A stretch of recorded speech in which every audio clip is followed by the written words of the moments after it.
Desde la antigüedad se ha evidenciado que la arquitectura ha tomado principios matemáticos extraídos de la naturaleza, como lo es la proporción áurea para la creación de obras arquitectónicas, pero eso no se ve reflejado en la planificación de una ciudad. He ahí el interrogante: ¿qué componentes se extrae de la naturaleza para la composición de ciudad?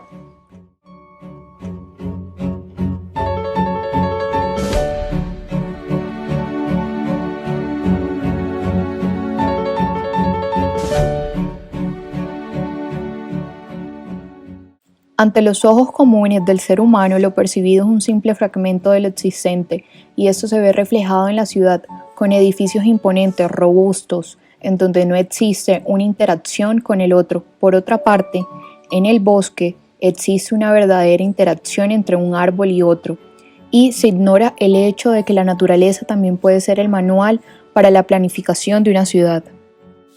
Autores como Morin y Schumacher implantan un nuevo pensamiento, el de buscar lo inexistente, comprender lo incomprensible y dar respuesta a la incertidumbre, para encontrar la complejidad de lo que existe y habita en nuestro entorno.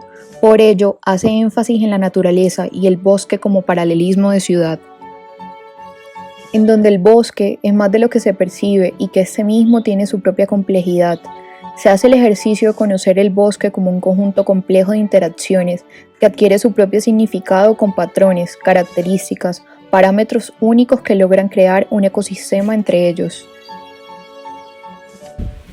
Teniendo en cuenta el pensamiento de Morin para la creación de un bosque, el cual se compone de 10 árboles, se plantea una metodología de análisis por medio de capas de interacciones entre árbol y entorno para dar la conclusión de bosque como ciudad por medio de la complejidad.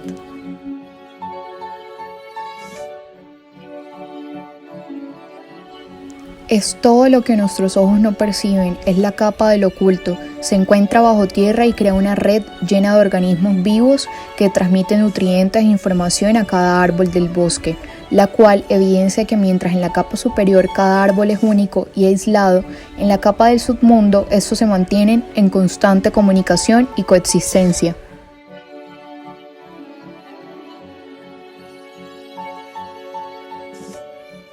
Este paralelismo se ve en la ciudad, donde la parte subterránea de la ciudad juega un papel importante para la sostenibilidad de la ciudad, como lo son las redes sanitarias, eléctricas e hidráulicas, las cuales se mantienen en funcionamiento al edificio y los seres que habitan en ellos.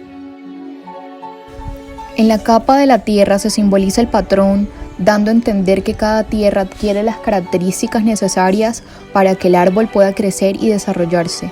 En este caso, el patrón que se escoge es el patrón del Guayacán, el cual crece en Y. Asimismo, la capa del submundo como la capa de la tierra se conecta, siendo la primera la superficie y lo que se puede percibir con los sentidos. Los nodos de conexión que se forman con la unión de estas dos capas logran la formación del árbol, simbolizando la importancia de parámetros únicos para la creación de un objeto complejo. De igual manera, estos parámetros se ajustan a la ciudad, en donde la superficie de la tierra y sus características cumplen un factor fundamental para la creación de ciudad. No es lo mismo implantar una ciudad costera en una montaña o copiar el modelo de ciudad en climas tropicales a climas estacionales. El viento se encarga de transportar las semillas, sea en forma de semillas o esporas. Los animales, por su parte, son polinizadores, sea llevando entre su cuerpo las esporas, el polen, por medio del transporte de los frutos de un sitio a otro, también a través de sus heces. El árbol, como medida de reproducción y supervivencia, hace trabajar su entorno para así perpetuar su especie a través de diferentes formas de semillas. El bosque es un sistema abierto que funciona multidisciplinariamente, sucede en tiempo real y a diferentes escalas, se conecta, funciona con parámetros y funciona al mismo tiempo en diferentes dimensiones. El ser humano, con sus distintas actividades diarias, va modelando y construyendo la ciudad. Cada cambio repercute en la estructura social y en el tiempo real va sucediendo. En esa capa se evidencia la manera en que la humedad y las raíces contribuyen al crecimiento del individuo. El agua obtenida del subsuelo gracias a fuentes hídricas cercanas o retenciones de lluvias anteriores, junto al agua superficial producto de nuevas lluvias, recoge hojas, ramas, tallo y raíces a medida que éste las necesita.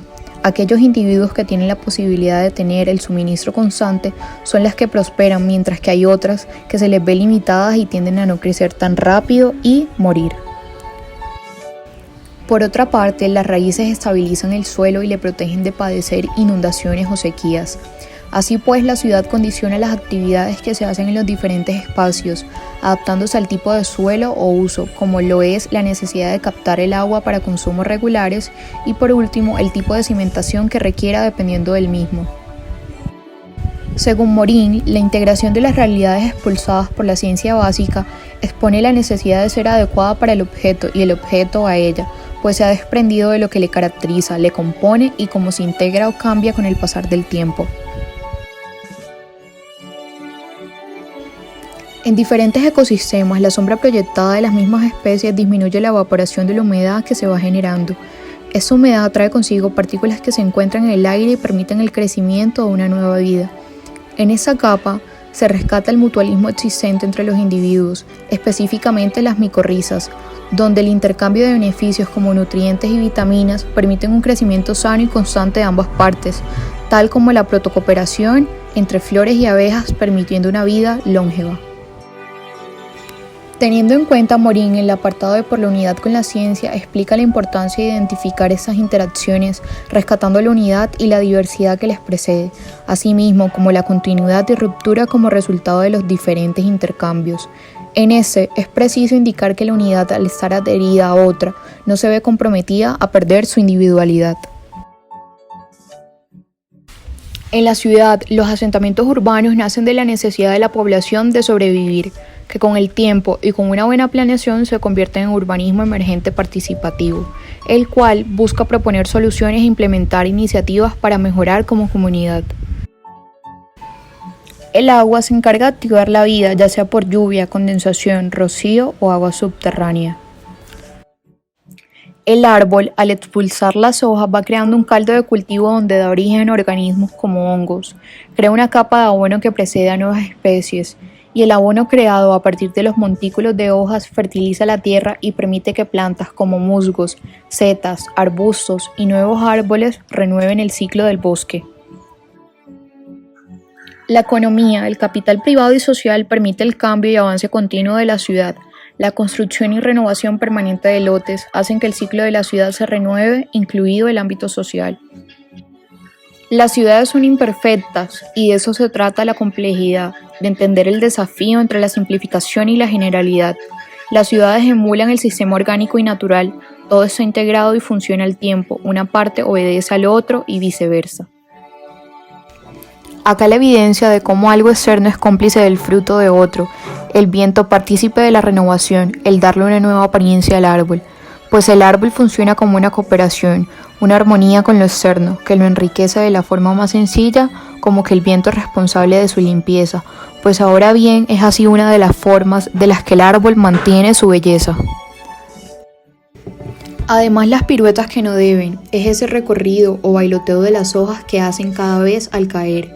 En la ciudad, como agentes externos a la edificación, a las calles o estructuras, son las que la mantienen como un aire de nuevo. Sin darnos cuenta, es ese recorrido transparente de cuerpos los encargados de mantenerla firme, las personas. Una vez más, el agente espacial hace de las suyas, el viento. En este punto lo que prima es un sentido que lleva al otro, el oído, la parte auditiva que lleva a la sensorial, y lo hace de la manera más fácil el choque de las hojas, ramas o todo lo que componga el árbol con la corriente de aire, nos regala el sonido del viento. Ese mismo no solamente entra al oído, hace una ambientación del lugar, le da una identidad y a su vez nos transporta en eso a los recuerdos. Y así se replica, no solamente pasa con un árbol. La identidad, la caracterización, el recuerdo, también se graba en las ciudades. Es eso que hace cada vez que el lugar sea diferente, que se sienta único y despierte una memoria que le identifique. La expulsión de esporas en todo el crecimiento genera una defensa contra animales e insectos que no permiten la progresión del árbol. Esas partículas se penetran en el aire a su alrededor que las mantiene, en algunos casos, a salvo. Por otro lado, la malla que genera por sí solo un árbol en su copa para que no se conecte con otro y asimismo proporciona una seguridad de no propagación de alguna bacteria o simplemente la entrada de animales para acabar el fruto que en otros casos se puede ver por otro lado como una ayuda por medio del animal para acabar con los insectos que quieran dañar el árbol. Las ciudades tienen mecanismos de defensa, las cuales se pueden interpretar como normas y leyes. Son redactadas por quienes lo habitan para la protección del ente y de su hogar, en su complejidad por construcciones que delimiten tanto una ciudad con otra. El árbol, como representación de un hogar para el animal, asimismo marca una ruta para el ser por medio del tronco y su rugosidad. Esa ruta de los animales en forma vertical que da cavidad a varias zonas a través de las ramas y que en sí se conectan unas con otras. Por otra parte, se simboliza el hogar que va construyendo el animal, volviéndolo propio y parte de su vida, tomando así la esencia del árbol a su favor. Morin expone el sujeto y el objeto se convierten de esa manera en dos entes inseparables. No hay sujeto sino es con respecto al ambiente objeto, quien define, reconoce, permanece y también existe. Por esa razón, el animal y el árbol forman parte de una complejidad que fomentan un beneficio mutuo. Las ciudades se conforman del ente arquitectónico y el ser, los dos coexisten para que funcionen. Es por eso, por lo que sin el ser humano no existiría una actividad al inmueble. De esa manera se presenta lo que Morin expresa en su apartado de la complejidad. En conclusión, un bosque es llamado así una ciudad, para un ser que lo habita, de manera que se puede representar su tronco como vías principales de conexión y las ramas como barrios.